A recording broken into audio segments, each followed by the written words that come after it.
Hello everyone. This is a short video to explain what is Cassandra. Let's look at some history of Cassandra. Apache Cassandra started at Facebook. Facebook initially had two data centers.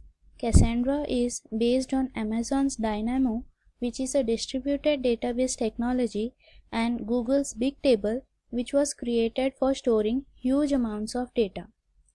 The initial version of Cassandra was released in July 2008, and the most recent version, that is 3.1, was released in February 2017.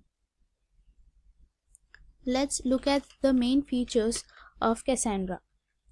Cassandra is an open source Apache project. It supports NoSQL database technology. NoSQL is an alternative to traditional relational technology such as Oracle, MySQL, SQL Server, etc. In NoSQL, tables and schemas do not have relationships as like in RDBMS. Cassandra is distributed database technology. That is, instead of database only being able to live on one server, it can actually be spread on multiple servers. It allows database to grow almost infinitely because no longer restriction is there on data to be on one server. The data is organized in distributed hash tables. Cassandra supports big data technology, which provides massive scalability. Cassandra can scale horizontally to a very great extent. It means that if we want to increase the size of our cluster, we can easily do so by adding nodes to it. For example, Apple.com has a Cassandra cluster of more than 75,000 nodes storing over 100 petabytes of data. Cassandra is commonly used to create a database that is spread across nodes in more than one data center for high availability. Not only can a database live across multiple servers, but those servers can be spread across more than one data center. This is one of the reasons why people choose Cassandra for other database technology, because they want to make sure that if one of the data center is down, then another data center can continue to serve the request so that their application is always available. Let us look at some more features of Cassandra. The first one is consistency. Consistency is defined per request. There are several consistency levels. In Cassandra, data is always replicated, and the consistency level defines how many replicas must fulfill the request. High performance.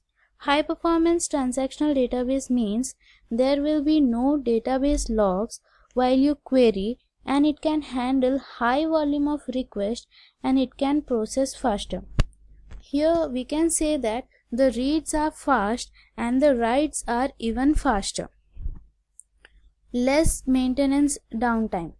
In traditional database, if we want to perform any maintenance activity, then we need to bring the database down, which means that we need to bring the application down, and it may cost us a lot.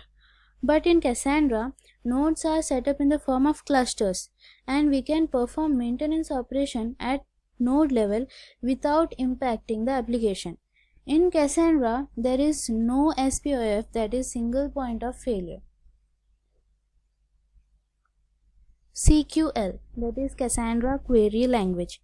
Cassandra Query Language is SQL minus joins minus subqueries plus collections, which means CQL is similar to SQL without joins and subqueries, but an added feature of collections. So why to use CQL? CQL introduces a schema to Cassandra. CQL is similar to SQL with respect to syntax. Also, CQL is easy to understand. The DML operations such as select, insert, update, delete, merge, etc. are atomic in CQL. Hence, consistency is maintained. Now let us look at some issues of Cassandra. Cassandra is not low level consistent. That means it is row level inconsistent, meaning that inserts and updates into the table that affect the same row that are processed at approximately same time may affect the non-key columns in inconsistent ways. That is, one update may affect one column while another affects the other column in the same row, resulting in sets of values that were never specified. One of the possible improvement for this problem is to define the order. Since the origin of competing query is in the same process, sequence number would be sufficient to define the order. Now let us look at some prominent users of Cassandra. Apple.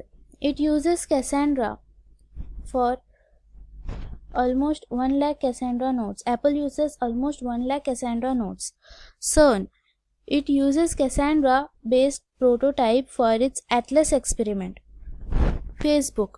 Facebook uses Cassandra to power inbox search. IBM. IBM has done research in building a scalable email system based on Cassandra. Netflix. It uses Cassandra as the backend database for streaming services. SoundCloud. It uses Cassandra for storing dashboard of their users. Twitter. Twitter uses Cassandra for analytics. Wikimedia. It uses Cassandra for backend storage. This was a brief introduction about Cassandra. Thank you.